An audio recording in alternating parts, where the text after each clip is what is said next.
kí ni ìbáṣepọ̀ tí ń bẹ láàrin onírìṣà Ọọ̀ni tilé Ifẹ̀ kábíyèsí o Aláàfin tìlú Ọ̀yọ́ àti ìdí tí ọ̀rọ̀ bí àgbà ni tó fi ń jẹ jáde ní gbogbo ìgbà. Bí tí wọ́n jọ ń du àgbà. Ọ̀pọ̀lọpọ̀ àwọn ọmọ ìlú ni wọ́n ń sọ pé ìkan àgbà ni ìkan wọ́n jura wọn lọ tọ́rọ̀ yìí sì ń bí oríṣiríṣi àwọn ọ̀rọ̀. Ìgbà ó tiẹ̀ yá àwọn kan tiẹ̀ ní pé onírìṣà gan pé ọmọ Olùwọ̀ àbí ó ní ó dórí àpèrè pé ìdí rèé tó fi jẹ́ pé àwọn tó tọ́ sí ipò Onígangan ò débẹ̀ ni ìjà àgbáyé gbogbo fi ń fẹ́ mọ wáyé. Kí ni ìbáṣepọ̀ Ọọ̀ni àti Aláàfin? Mo máa ṣàlàyé ṣùgbọ́n mo ní ìbéèrè àwọn wo ní ipò Ọọ̀ni tọ́ sí?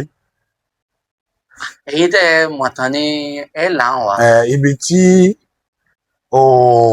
àwọn ìwé mímọ́ àwọn ẹlẹ́sìn kan sọ pé tí ìpìlẹ̀ bá ti bàjẹ́ lolódodo ṣe. N tó ṣẹlẹ̀ lórí ọ̀rọ̀ ìtàn nìyẹn. Majority ìwé ìtàn tó gbajúgbajà jù ní ìwé Reverend Johnson. Bẹ́ẹ̀ni, Reverend Samuel Johnson. Ìwé ó wà lára àwọn ìwé tó gbajúgbajà gan tó pé tí ọ̀kan bá máa kà inú ẹ̀ ló ti máa ó wà nù ibi tí wọ́n ti ń pe Ọọ̀ni gan lábọ̀ rẹ̀. Ìwé gan pe Ọọ̀ni ní àbọ̀ rẹ̀. Ìwé mo máa ń sọ fún ayé tá a wà yìí gẹ́gẹ́ bí èmi máa ń na ìtàn ró ni. Nítorí pé ibi tí ìtàn bá ti ṣubú ìlérí àti májẹ̀mú tá a ti rí pé láti na ìtàn ró. Nítorí pé ìdúró gbogbo làbóṣù àwo kò sóṣù àwo kan tó wà ní ìdùbúlẹ̀ rí. Ìtàn tí Samuel Johnson tàbí àwọn òpìtàn míì tí wọ́n da ẹ̀gbẹ́ ẹ̀ lulẹ̀ lèmi fẹ́ nà ró. Ọọ̀ni kì í ṣe abọ̀ rẹ̀. Ọọ̀ni kì í ṣe abọ̀ rẹ̀. Ọọ̀ni kankan ò jẹ́ ọmọ Olùwọ̀ rí. Kò sí nǹkan tó ń jẹ́ bẹ́ẹ̀.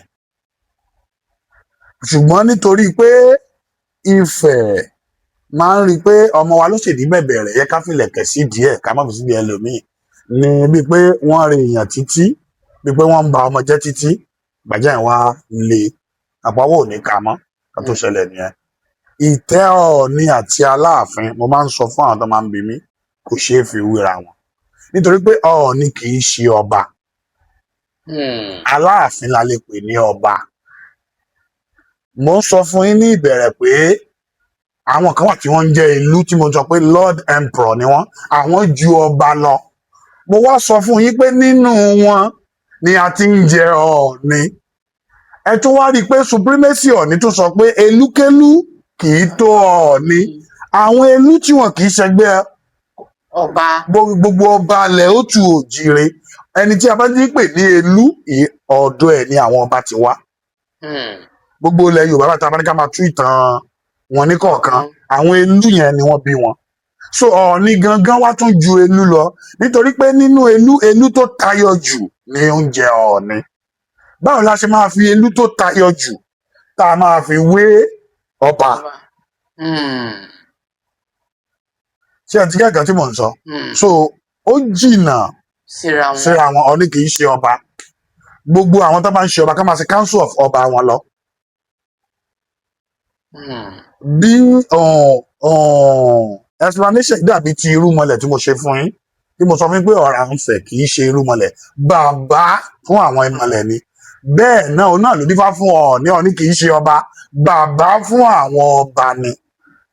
Òun lẹ fi máa rí i pé tí ọba kan bá gbádé tó bá dọ̀bálẹ̀ fún Ọọ̀ni kì í ṣe èèwọ̀ bàbá ẹ̀ ló dọ̀bálẹ̀ fún bàbá nítorí pé nǹkan tí Ọọ̀ni ń dé yẹn àwọn ìmọ̀lẹ̀ Ifẹ̀ ni wọ́n ń dé àwọn ọba ìpìlẹ̀ ni wọ́n ń dé nǹkan tí Ọọ̀ni ń dé yẹn bó ṣe jẹ́ nìyẹn.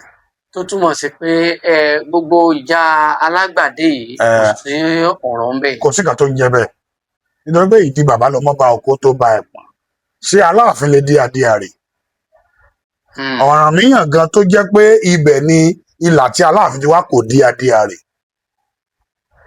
So èèyàn wá ń dí ẹni tó bá ti dé adé àrè mọ̀ nǹkan tó ń jẹ́ Ọọ̀ni ni ẹ̀mí tó wà nù ọba Ifẹ̀ ni ó ń jẹ́ Ọọ̀ni.